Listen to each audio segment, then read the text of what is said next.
요즘 들어 부쩍여 이 금은방이 순환을 겪고 있다 이런 생각이 듭니다. 홍순빈 아나운서. 네, 군산의 한 건물로 차량 한 대가 돌진하는데요. 작심한 듯 여러 번 반복되는 이 행동이 좀 수상하다 싶었습니다. 어떤 상황인지 영상으로 확인해 보도록 하겠습니다.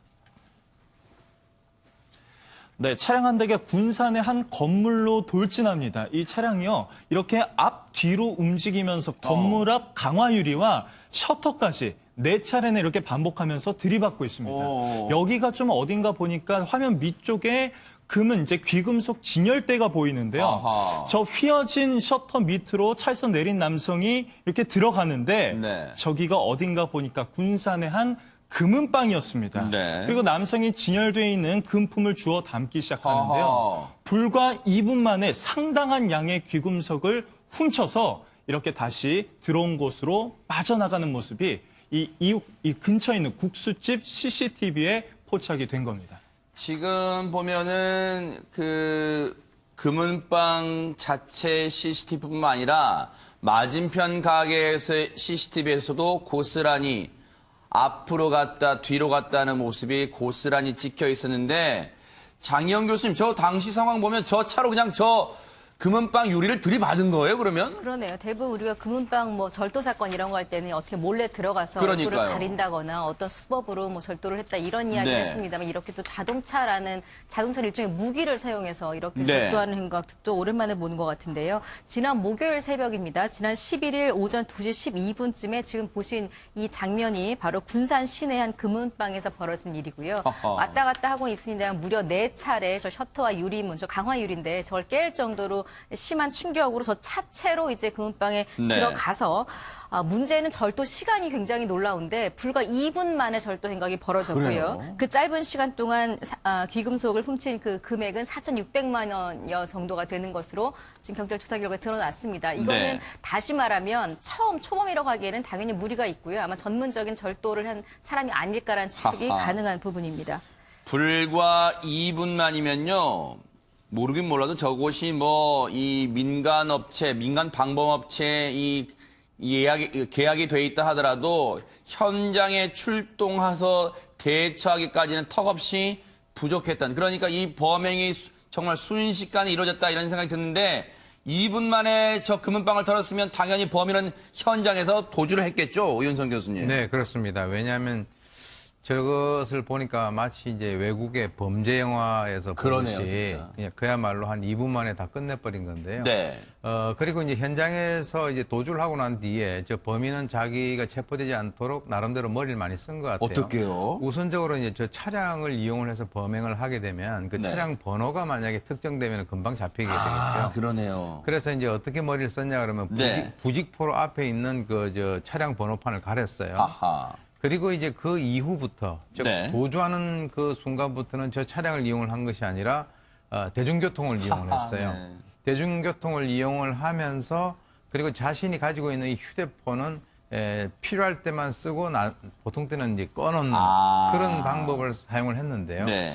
결국은 그 경찰은 이 통신 수사라든가 네. 또는 이제 CCTV 분석으로 이제 그 도주를 추적을 해가지고 아하. 잡혔는데요. 네. 사실 뭐 본인은 굉장히 머리를 많이 썼다라고 생각을 할지는 몰라도 네. 궁극적으로는 상당히 참 어리석은 그런 그 범행을 한 그러니까요. 것이죠. 나름대로 오윤성 교수님 말씀처럼 나름대로 이 범인은 머리를 썼어요. 휴대전화도 껐다 켰다를 반복해서 자신의 위치를 경찰이 계속해서 추적하지 못하게 했는데 어쨌든 집념의 대한민국 경찰분들 계속해서 추적해서 꼬리에 꼬리를 무는 방식으로 추적을 해서 이 사람을 검거했다고 하는데요. 홍순빈 아나운서 어떻게 검거했습니까? 네, 추적의 추적 끝에 이틀 후 군산의 한 톨게이트에서 경찰과 범인이 마주치는데요. 그 모습도 확인해 보도록 하겠습니다. 네. 네, 지금 그 톨게이트 요금소에 승용차 한 대가 멈춰섭니다. 그런데 왼쪽에 숨어있던 한 남성이 나타납니다. 이게 이제 경찰이었죠. 오른쪽에도 한 남성이 다가오고 있는데요. 이 모습을 목격한 승용차가 그대로 도망가려 하는데 나가선 승합차와 들이받고 멈춰섭니다. 아하. 지금 영상상으로 보이지는 않지만 아이고. 이 충돌 후에도 이 네. 승용차 안에 타고 있던 범인이 한 10m 정도 도주하려다가 경찰에 체포됐다고 합니다. 와, 지금 보면요. 진짜 오윤성 교수님 말씀처럼 진짜 무슨 영화, 어디 범죄 영화 같아요. 지금 차를 경찰이 탄 승합차가 저렇게 가로막잖아요. 통행하는 곳을 바로 들이받습니다. 운전석 쪽을 그대로 들이받으면서 도주를 하려고 했는데 저 충격으로 차가 어느 정도 찌그러졌냐면요. 차체가 운전석 쪽이 움푹 들어갔습니다. 그러니까 경찰분들도 저 제지 과정에서 부상을 입을 수밖에 없었을 텐데 그런데 앞서도 홍순빈 아나운서 얘기했지만요. 장영 교수님. 저 범인이 끝까지 뭐 완강에 저항했다면서요? 그렇죠. 그 과정에 지금 보신 사고도 있었고 심지어는 검거를 하려던 경찰관 2명이 크게 다치는 네. 인명 사고까지 있었습니다. 아마도 저 범인 입장에서는 설마 저 톨게이트에서 저렇게 경찰들이 들이닥칠 걸 상상도 못했을 그러니까요. 것 같고 또 하나 지금 예상 못했던 경찰분들도 설마 자동차로 저렇게 도주로를 막는데 저걸 치고 간다는 생각을 아마 못하셨을 것 같아요. 그러다 보니까 사고까지 있었음에도 불구하고 어쨌든 검거가 됐는데 네. 이 사람 그 잠복했던 형사가 다가오자 뭐 자수를 하거나 나오는 것이 아니라 지금 보신 대로 저거 승합차를 들이받고 도주를 네. 시도를 했고요.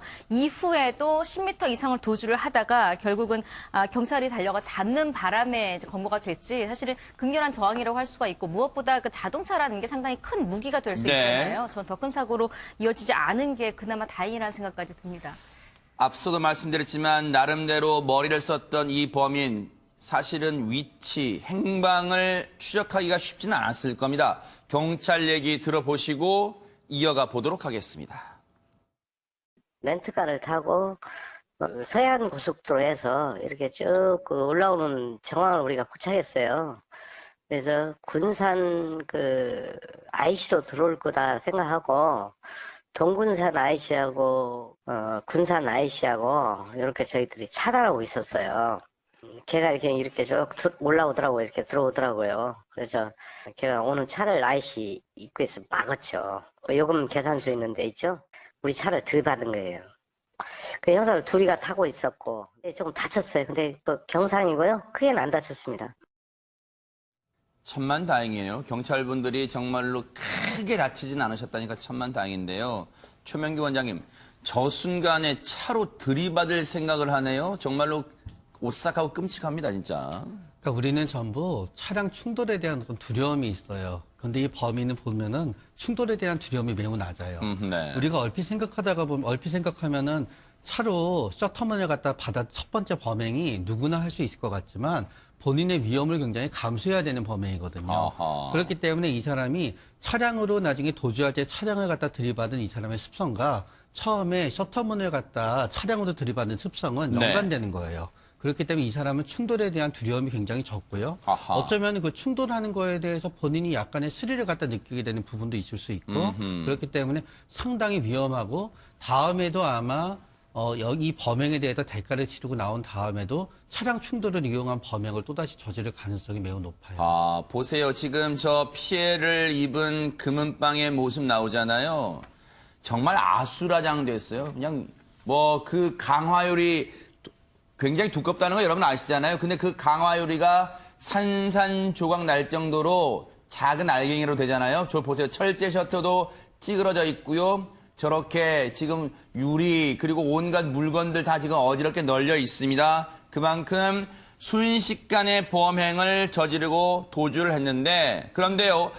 아무리 생각해보다 임방근 변호사님 저 모습을 보면 이 사람이 저게 처음 범행을 하는 건 아닌 것 같다 이런 생각이 듭니다. 네, 앞에서도 말씀이 나왔는데요. 이 사람 이게 첫 범행인 것 같지 않습니다. 네. 자, 이 범행을 하는 방법도 그렇고요. 이 절취 후에 경찰의 추적을 따돌리기 위한 그런 행동을 봐도 그러네요. 그러한데요.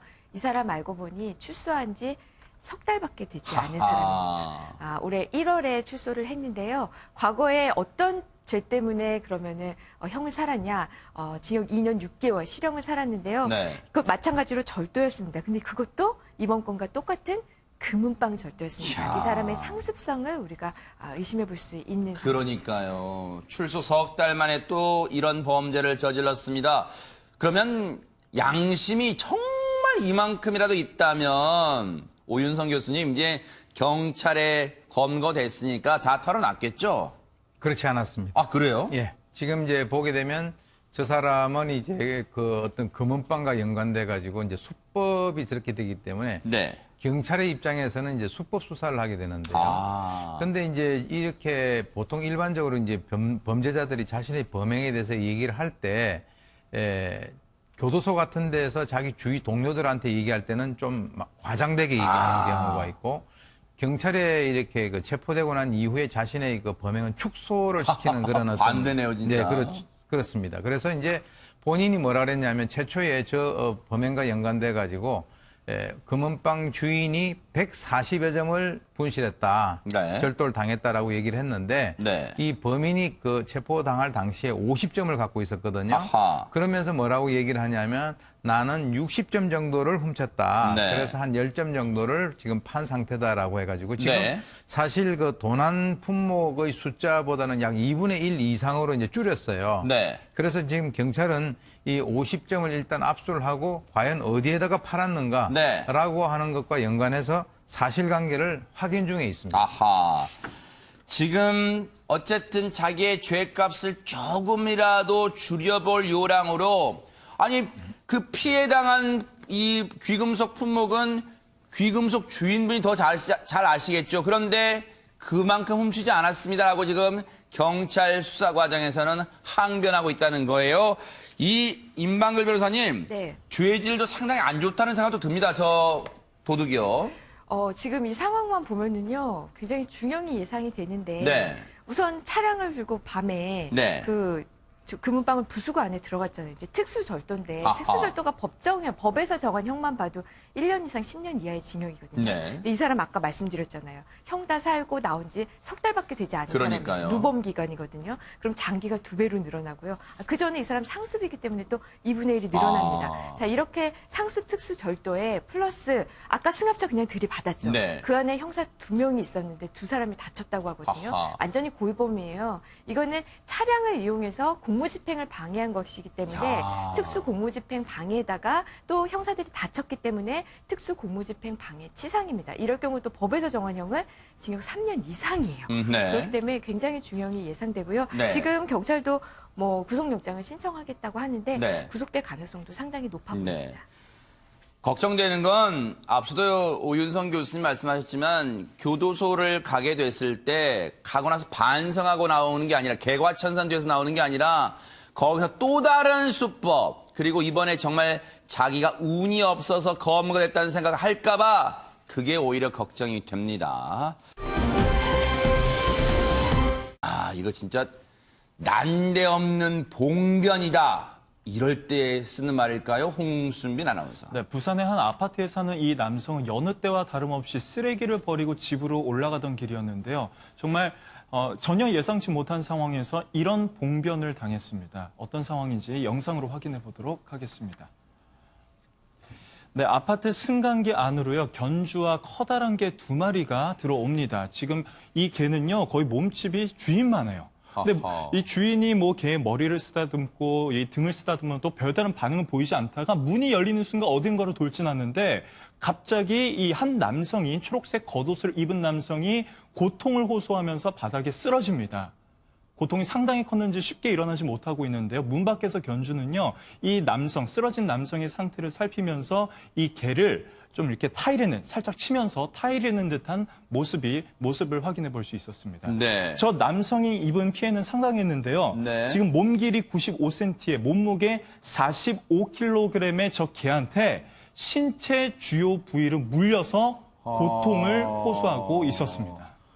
지금 보기에도요, 엘리베이터 내부의 CCTV입니다만, 저 개 덩치가 상당합니다, 지금 장희영 교수님. 예, 몸무게가 45kg이면 좀 이렇게 날씬한 아이고, 저 쓰러지네요, 여성들, 진짜네. 성인 여성들, 뭐 날씬한 친구, 연예인들 같은 경우에는 이 정도 안 되는 경우도 있죠. 아. 제가 말씀드리려는 건 정말 이렇게 웬만한 사람의 몸무게다라고 할 수도 그러네요. 있고, 저 말은 뭐냐 하면 다시 말하면 주인이 컨트롤하기에도 어려울 수 있는 큰 개거든요. 네. 그렇다고 저 엘리베이터 문이 열렸어서 남성이 어떤 뭐 개한테 위협적인 행동을 했느냐, 그게 네. 아니라 그냥 음식물 쓰레기를 버리고 다시 엘리베이터를 타고 올라가려던 남성이에요. 그러니까 손에 당연히 음식물 쓰레기통이 들려 있었겠죠. 네. 엘리베이터 문이 열리자마자 저 45kg이나 되는 개가 갑자기 뛰어들면서 그 남성을 이제 물었습니다. 주요 부위를 물어서 지금 상당히 고통을 호소를 하고 있는 모습인데 이런 경우 사실은 개를 키우는 주인 입장에서는 지금 저 엘리베이터 안에서는 개가 굉장히 순하지 않습니까? 네. 게다가 저 견종 자체가 맹견으로 분류되어 있지도 않은 개예요. 네. 그렇지만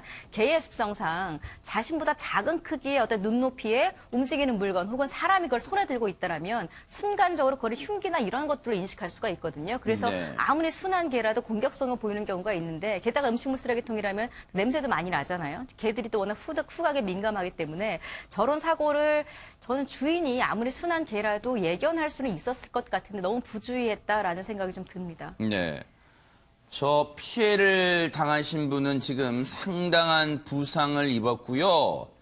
수술까지 했어요. 지금 피해자분과 그리고 저 아파트에 사시는 주민분 얘기 이어서 들어보시고 얘기를 다시 이어가 보도록 하겠습니다.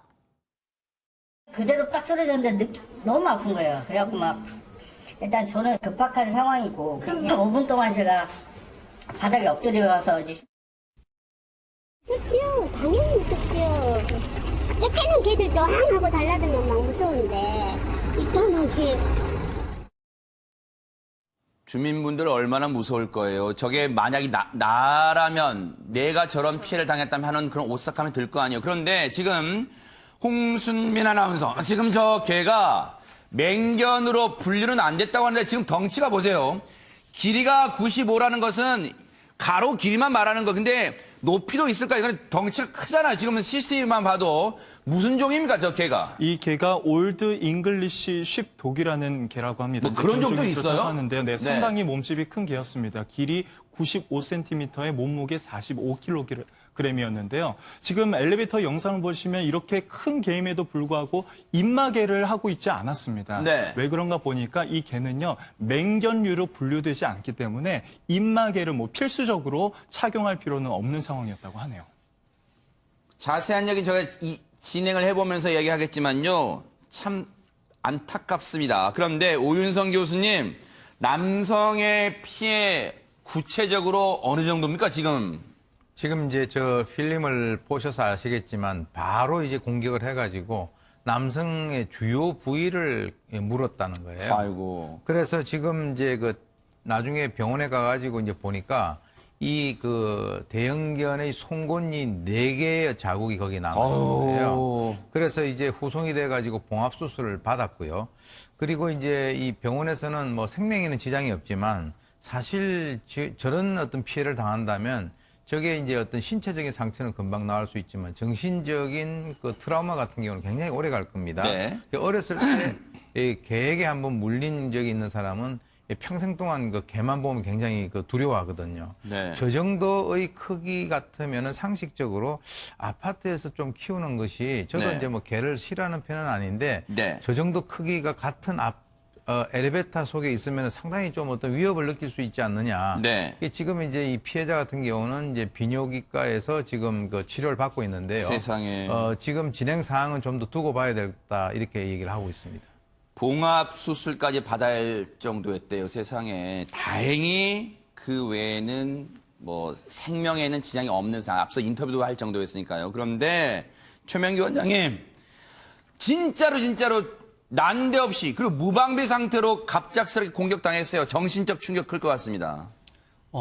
더군다나 저 강아지가 이분한테는 아마 늑대처럼 크게 느껴졌을 거예요. 아하. 그러니까 더군다나 저 견종이 이제 평소에 저 개가 만약에 조금 위험하다고 느꼈으면 이분도 항상 경계를 했을 거예요. 그렇게 되면 먼저 짖거나 그랬으면은 두려움을 느끼고 경계를 하다가 하게 네. 되면 대처가 했을 텐데 네. 평소에 굉장히 양수원했다라고 가정하게 되면은 완전히 방심한 상태에서 물렸기 때문에 네. 본인이 전혀 대처하지 못했을 거고요.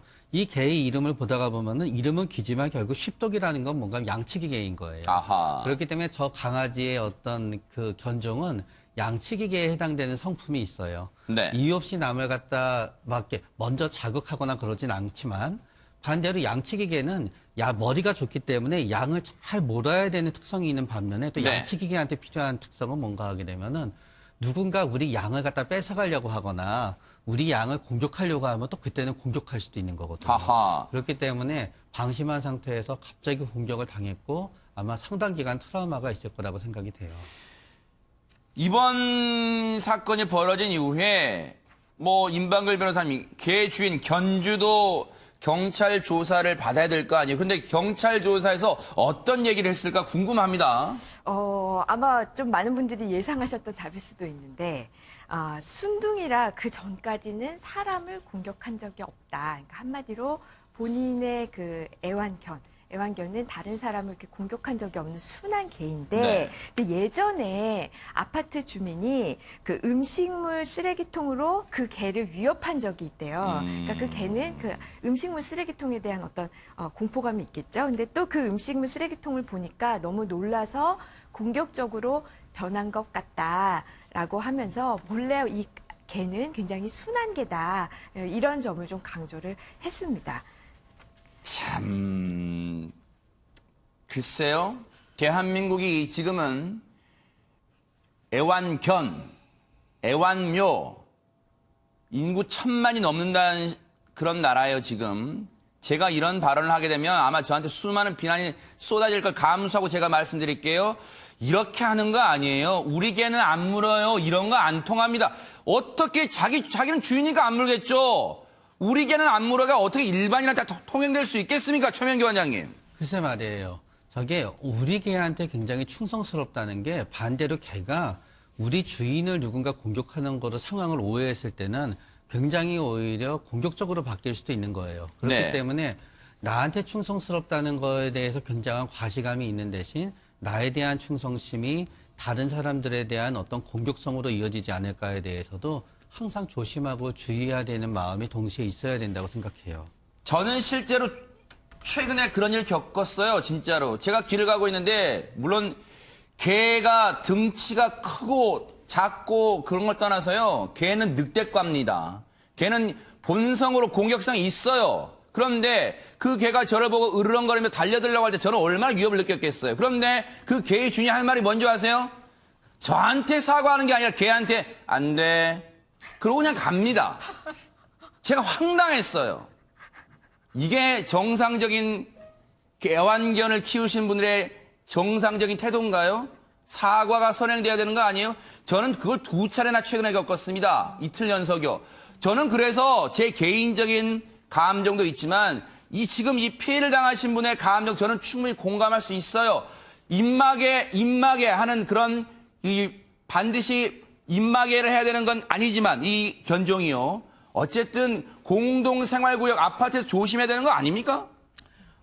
물지 않는 개는 죽은 개밖에 없어요. 아하. 다시 말해서 이제 살아있는 개들은 다 물 수가 있는 거예요. 네. 그런데 이제 지금 이분 같은 경우도 사실 이 개가 크든 작든 간에 성격에 따라 가지고 늘 사람을 보고 짖거나 또는 물 수도 있는데요. 네. 지금 이제 이분 같은 경우는 아까도 얘기했습니다만은 누가 이제 어떻게 공격을 해서 우리 순둥이가 이렇게 물은 것 같다라고 본인이 얘기를 했다면 네. 예방 차원에서는 이런 기준에 못 미친다 하더라도 아까 얘기 나왔습니다만은 거기 꼭 입마개를 해야 되는 그 견종에 포함이 되지 않는다 하더라도 네. 이 주인 스스로가 미리 어떤 그 사전 예방적인 조치를 갖다가 했었어야 되지 않느냐라고 네. 하는 그런 안타까움이 있고요. 네. 결국은 이제 이런 상황이 벌어지면은 이제 본인이 여러 가지 어떤 그 법적인 그 책임도 져야 되고 네. 또 이웃 간에 있어서의 여러 가지 그 좋지 않는 그런 관계가 유지가 돼야 되는 그런 상황이기 때문에 네. 지금 사실 이 방송을 보시면서 지금 개를 기르시는 분들 같은 경우는 자기의 어떤 주관적인 측면에서 보는 것이 아니라 위협을 받는 그 상대 입장에서 생각을 하셔야 뭔가 해결이 될 것 같습니다. 사실은 지금 대형견한테 물렸을 사건이 일어나기 전에요. 그 직전 하루 이틀 전에 어떤 게 일어난 줄 아세요? 지방에서요. 도사견한테 물려서 사망한 사건이 있었어요. 그렇다면 대형견을 키우신 분들은 좀 더 조심해야 되는 거 아니에요? 임방글 변호사님, 이 견주는 그럼 처벌 조항이 없습니까? 이렇게 본인이 키우는 개가 다른 사람을 물어서 그 사람을 다치게 하거나 아니면 사망까지 할 수도 있어요. 그런 경우에는 이제 우리 동물보호법과 형법에서 그 처벌 규정을 정하고 있습니다. 그래서 맹견이냐, 목줄을 했느냐 이런 여부에 따라 달라지는데요. 이 사건의 경우에는 맹견도 아니고 목줄도 하고 있었기 때문에 일반 형법상 이 과실치상죄에 해당이 됩니다. 근데 과실치상죄는 최고로 제일 중한 그 형이 벌금 500만 원이에요. 네. 그래서 이제 형은 상대적으로 좀 낮고요. 또 이게 반의사 불벌죄라서 만약에 피해자와 원만하게 합의를 해서 처벌을 원하지 않는다는 그 표현 의사 표시를 하게 되면은 또 처벌도 받지 않습니다. 근데 이런 형사처벌 외에 민사적인 책임은 당연히 져야겠죠. 치료비뿐만 아니라 만약에 이분이 치료를 받는 동안 일을 못하면 거기에 따른 일실이익 또 위자료 이런 것까지 함께 청구를 하실 수 있습니다. 정말로 부탁드리고 싶습니다. 애완견, 애완묘, 이 애완동물을 키우시는 분들은요, 자기 애완동물이 소중한 만큼 다른 분들도 소중해요. 그런 생각을 좀 해 주시기를 정말로 간곡히 당부를 드리겠습니다.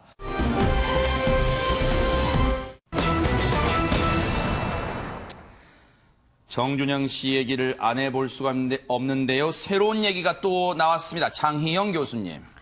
예, 정준영 씨 그 일명 황금폰이라고 불리는 그 휴대폰 안에 뭐 갖가지 불법 동영상, 뭐 직접 촬영한 것 혹은 뭐 불법 다운로드한 것 이런 것들을 공유해서 문제가 되고 있는데 최근에 제가 기사 제목이 굉장히 아찔했었는데 정준영 단톡방에서 위안부 비하 발언 나왔다. 그래서 전 사실 뭐가 의아했으냐면 비하가 의아했던 게 아니라 이들이 과연 위안부 이야기를 할 정도의 이런 이슈로 이야기하는가? 저는 오히려 그게 궁금했어요. 그래서 기사를 봤더니 참 더 기가 차는 내용이 나왔는데 역시 성적인 내용입니다. 본인들이 여성들을 뭐 어떻게 추행했거나 폭행했거나 이런 것들을 마치 자랑처럼 올리지 않았습니까? 네. 그 가운데 이제 한 여성을 일컬어서 어떤 여성 같은 경우에는 본인하고도 잠자리를 했지만 그 단체 방에 있는 멤버 중에 몇 명, 그 외에 이 방에 있지도 않은 다른 남성들까지 좀 여러 남성과 성관계를 한다라고 어떤 여성을 이야기하면서 위안부가 따로 없다. 이런 식의 이제 비하 발언, 그러니까 비유를 여기다 비유를 한 거예요. 그러니까 그 여성이 여러 남성과 성관계를 한다라는 것 자체를 가지고 위안부급이다라는 이런 끔찍한 비유를 한 게 이제 이 대화방 안에 나왔고요. 또 이제 인종에 관한 것, 국가에 관한 또 이런 것들도 좀 약간 문제가 될 수 있는 게 나왔는데 특정 국가 여성과 역시 성관계 뭐 이런 이야기를 서로 하면서 냄새가 날 것 같다. 그 나라 여성을 가지고 냄새가 날 것 같다. 이제 이런 표현들. 사실 저는 이걸 방송에 지금 하는 게 좀 민망하긴 합니다만 어쨌든 이렇게 일반적인 수준을 뭐 이미 벗어났지만 벗어나는 정도가 좀 이 정도까지는 좀 차라리 없었으면 좋겠다. 우리가 안 봤으면 좋겠다 할 만큼의 내용들이 또 한 차례 나왔다라는 거지. 심지어는 또 물론 BBC지만 BBC 코리아지만 어쨌든 간에 우리나라 매체라기보다는 다른 매체에 통해서 여러 개 나왔다 이런 기사를 보니까 더 마음이 좀 안타깝고 씁쓸합니다. 사실 저희도 오늘 방송 전에 이 내용을 가지고 방송을 해야 되나 말아야 되나 뉴스파이터 제작진이 고민을 좀 했습니다. 이게 과연 방송을 해서 시청자 여러분께 많은 심적으로 불편함을 드릴 수도 있는 사안이기 때문에 분노 이전에요. 그래서 해야 되나 말아야 되나 고민이 많았는데 정말 해야만 되겠다고 결정을 내린 그 배경에는요. 이 사람들이 오윤성 교수님 대한민국을 정말 자기네들 놀이터로 지금 생각했다는 점이 너무너무 기가 차고 분노가 치밀어 오르고 그리고 최소한의 의식 수준마저 수준 이하라는 생각이 듭니다, 지금. 네. 그러니까 사실은 이제 너무나 이 가벼운 그 존재의 그 어떤 그 행태가 아닌가 이렇게 생각이 드는데요. 깊이 생각을 하지 않고 자기들 머릿속에서 나오는 대로 입으로 다 뱉어낸 거예요. 그래서 이제 여기에 보게 되면 뭐 여성 차별 또는 인종 차별 또는 어떤 성적인 그런 것들이 다 이렇게 그 포함이 되어 있는데요. 사실 아까 말씀하셨습니다만 이러한 것들을 입에 담는 것조차가 상당히 참 이게 그 거북스러운 네. 그런 어떤 내용들인데요. 네. 이 사람들이 이제 팬들에게 비춰지는 그 바깥의 모습과 그 자기들만에 있어서의 그 세계에서 여성에 대해 가지고 비하를 하고 어떤 성적으로 어떤 그 좋지 않은 그런 표현들을 갖다 쓴다라고 하는 이런 것들을 보게 된다면 인간이라고 하는 것이 근본적으로 뭐 약간 그 이중성이 있긴 있습니다만은 이건 너무나 추악한 것이다. 그래서 이제 뭐 예컨대 뭐 어떤 여성을 음식에 그 비유를 한다든지 또는 뭐 어떤 그 성추행이라든가 또는 뭐 어떤 강간이라든가 이런 것들에 대해서 전혀 어떤 그 양심의 그 죄책감 또는 가책이라든가 이런 것을 느끼지 않고 그대로 표현을 한다라고 하는 것이 이번에 그대로 드러났거든요. 네. 그렇게 보면은 참 이런 것들을 저희들이 이제 뭐 보도도 하고 또 뉴스에서도 얘기를 하긴 합니다만 참 씁쓸합니다. 조금 전에 나왔던 이 사람들이 단체 사진 찍었던 것 좀 보여주세요. 저는요, 저 사람들이 저 때 무슨 생각하면서 저런 단체 사진을 찍었을까 그런 생각이 들어요. 자랑스러웠습니까? 본인들이? 대한민국을 놀이터쯤으로 생각하는 본인들이 자랑스러웠어요? 그리고 그 다음 사진도 하나 있잖아요. 그거 좀 보여주세요. 승리란 사람이 가운데 있는 거. 그것 좀 보여주세요. 지금 무슨 짓을 하고 있는 겁니까? 부위가 나와요? 부위가 나옵니까? 최명규 원장님, 제가 정말 방송만 아니라면 제가 알고 있는 욕을 다 해주고 싶습니다. 지금 아마 많은 시청자분들도 같은 생각이실 것 같아요. 그러니까 저 사람들은 반성을 할 수 있는 능력 자체가 결여되어 있는 것 같아요. 아하. 그러니까 예를 들어서 정준영 씨가 다른 사람들은 뭐 어떤 여성이 많은 남성과 관계를 가진다는 거에 대해서 다른 사람들은 뭐라고 할 수 있어도요. 정준영 씨가 뭐라고 할 수 있는 자격이 없는 사람이에요. 본인이 얼마나 많은 여성들과 얼마나 많은 수치스러운 관계를 갖다 가져놓고 나서 본인이 어떻게 다른 여성이 관계를 많이 가졌다는 거에 대해서 본인이 얘기할 수 있는 거예요. 네. 그러나 결국 그거는 어디에서 나오냐면 우리가 자신의 행동을 갖다 반성할 수 있는 능력에서 나오게 되는데 이 사람은 반성에 대한 능력이 전혀 없어요. 네. 그러면서 또 반성에 대한 능력이 전혀 없는 사람들끼리 몰려다니면서 네. 자신들과 같은 사람들이 정상이라고 착각을 하고 있는 거예요. 네. 그러다가 보니까 말리는 사람도 하나도 없는 거고요. 네. 그러면서 서로서로 반성의 능력이 없는 사람들의 서로서로 더 이 안에서는 오히려 더 나쁜 것, 네. 더 지저분한 것, 더 해서 안 되는 일을 갖다 할수록 그게 오히려 자랑스럽다는 듯이 오히려 과시를 할 수 있는 분위기가 있는 거죠. 네. 그러니까 진짜 문제가 심각한 사람들끼리 몰려다니면서 서로 네. 문제를 갖다 더 키웠다고 생각이 돼요. 물론 승리, 정준영 이 사람들은 또 그런 말을 하겠죠. 최종훈 이런 사람들은 그런 말 할 거예요. 우리가 그 말 한 거 아니에요.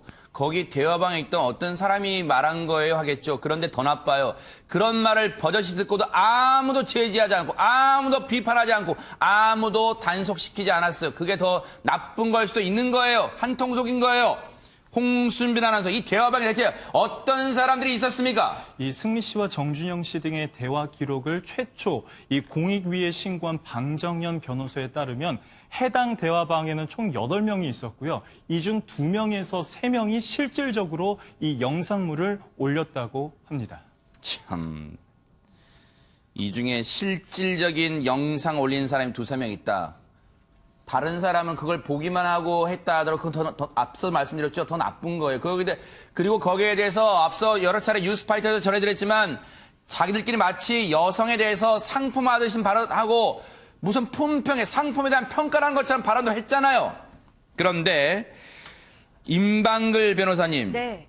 혹시 영상은 안 올렸다 하더라도 부추기는 사람도 혹시 처벌되는 거예요? 어떻습니까? 이게 부추기는 것도 경우에 따라서 다릅니다. 그런데 앞서 우리가 이야기했듯이 이 단체 대화방에는 여러 명의 사람이 있었고요. 네. 이 사람들이 나눈 대화는 어떤 그 중에서 이런 불법 영상물과 관련해서 나눈 대화가 그냥 평범한 대화 중에서 일부만 그렇게 나온 게 아니라 굉장히 많은 이야기가 오갔고 많은 영상들이 올라왔었어요. 그러면서 우리가 앞서 소개한 굉장히 저급한 표현들도 많이 표현이 됐고요. 그러니까 이들은 상시적으로 이 대화방에서 이런 식의 그 영상을 올리고 대화를 했다라는 건데 네. 이게 한 전문가의 분석에 의하면 이 사람들이 이런 여성을 이렇게 어떤 성적인 도구로 생각하고 이렇게 비하하는 표현을 하면서 네. 자신들끼리 연대감을 느꼈다는 거거든요. 그러면 이 분위기가 전체적으로 뭐냐면 네. 다 알고 있는 거예요. 아, 쟤도 이런 거 저 불법적에서 올리는 거고 얘도 수시로 올리는 거고 서로 다 알고 있는 상황이거든요. 네. 그런 상황에서 야, 나 지금 누구와 예를 들면 같이 자고 있어. 올려봐. 네.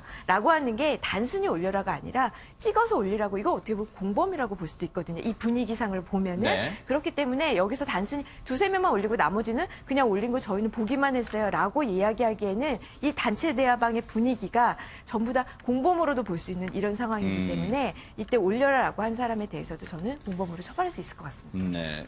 이 애초에 국민권익위원회에 이 공익 제보를 한 방정현 변호사가 여러 언론 인터뷰를 통해서 그 단톡방 내용을 계속해서 밝히고 있습니다만 오윤성 교수님 그런 얘기도 해요. 이른바 정준영의 황금폰 속에 강제 성폭행 이거는 뭐 어휘가 중복된 거 성폭행 자체가 강제니까 성폭행 추정 자료 10건이 있다는데 그게 성폭행이라고 추정할 만한 사진과 영상을 포함해 10건 정도 된대요. 그런데 이게 이 사진과 영상만으로 이게 경찰이 밝혀낼 수 있을까요? 어떻습니까? 일단은 이제 사진과 영상만 있다라고 하는 것으로 이제 그 실제 강제 성폭행이 있었다 없었다라고 하는 것을 네. 단정하기는 어렵다라고 하는 그런 의견도 있습니다. 네. 그런데 왜 그러냐면 이 피해자들이 저 자료를 보고 아, 저게 나야?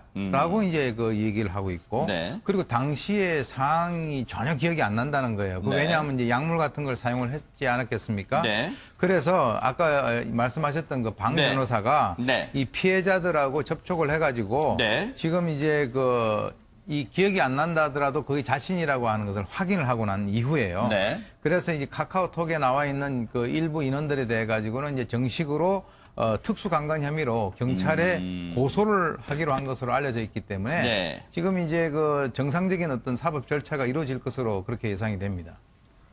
자, 그런데요.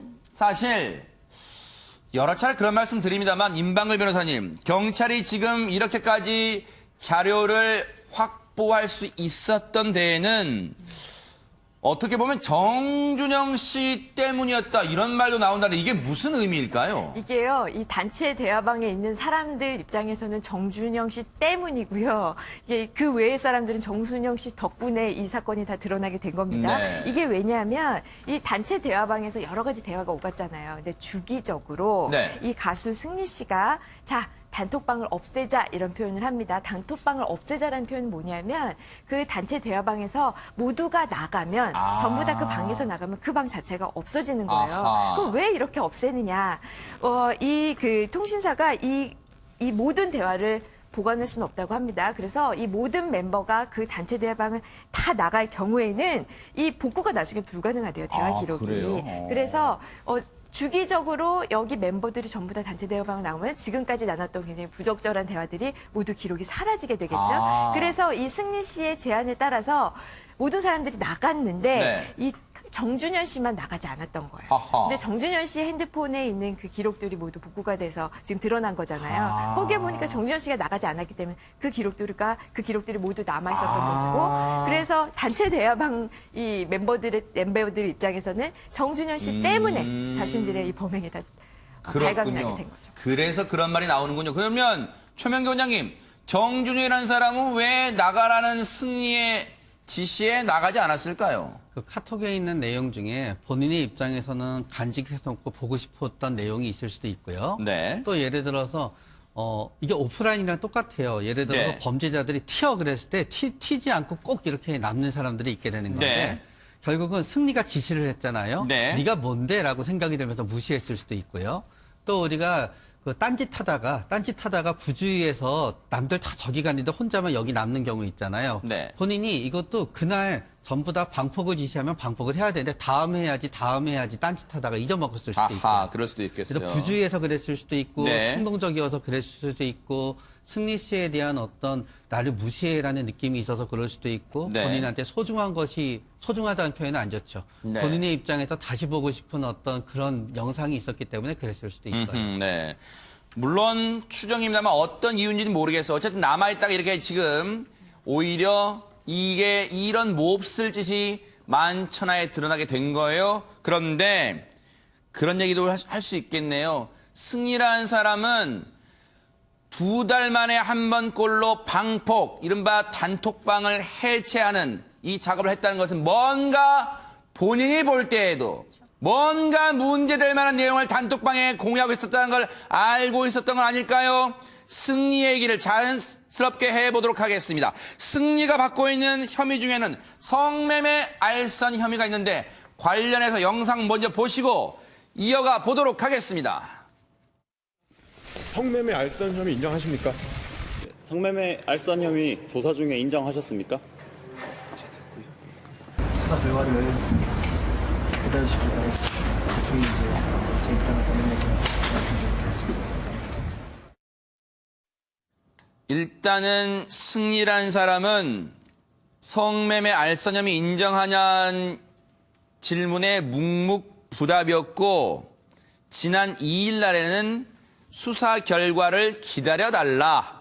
그 이후에 입장을 정리해서 말하겠다. 이렇게 일단은 해놓은 상태예요. 그래서 자신에 대한 혐의가 일단은 드러나지 않을 거라고 생각할 수 있죠. 물론 본인은 당시에는 결백하다고 생각할 수 있죠. 그런데 장희영 교수님, 승리라는 사람이 성매매 대가로 여성들에게 돈을 줬다는 정황이 포착됐다면서요? 네, 경찰의 수사 과정에서 그 부분이 포착이 됐습니다. 지금까지 승리 씨가 성매매가 아니다라고 주장했던 이유는 이들에게 대가성으로 어떤 금품이나 돈을 준 적이 없고 심지어 여행 경비를 모든 게스트들에게 다 줬을 때 여성들도 그냥 손님처럼 줬다라는 식이었었거든요. 네. 근데 경찰 조사 결과 이제 새로운 내용들이 나온 건데요. 아하. 일단 2017년 12월 승리 씨 생일 파티를 했다라는 필리핀 섬에서 일어난 일이었었습니다. 여러 사람들이 초청이 됐고 버닝썬 직전이었기 때문에 투자자들을 위한 어떤 접대가 아니었느냐 이런 의혹과 함께 강남 유흥업소에서 일한 여성들 8명을 함께 데려갔다라는 것 자체가 어떤 접대가 아니냐라는 아하. 얘기가 있었습니다. 네. 그 당시에 근데 이 같이 갔던 여성들 중에 일부가 이제 경찰 조사 결과 그곳에서 남성들과 성관계를 했다라고 자백을 했고요. 아하. 그 진술 확보를 한 상태고요. 문제는 이것만으로는 정말 좋아서 했는지 아니면 대가성을 했는지 모르겠습니다만 승리 씨가 아니라 승리 씨 측근의 종업원들이 이 이후에 그러니까 이 사건 필리핀 이 사건이 있은 이후에 그 잠자리를 했다는 그 여성들에게 돈을 보낸 정황이 경찰한테 잡힌 아하. 겁니다. 이렇다 보니까 이제는 드디어 네. 이건 매매다라고 경찰이 단정지을 수 있는 이제 증거들이 나오기 시작하는 거죠. 물론 오윤성 교수님 돈이 건네진 금융거래 기록은 확보했지만 대가성이 있다고 경찰이 보는 그런 근거가 있을 거 아닙니까? 일단 이제 강남 그 유흥업소에 있는 그 여자 종업원 이 8명은 네. 이거는 대가성이 없는 자발적인 성관계였다 이렇게 네. 얘기합니다. 좀 믿기는 좀 어렵습니다만. 그리고 이제 승리가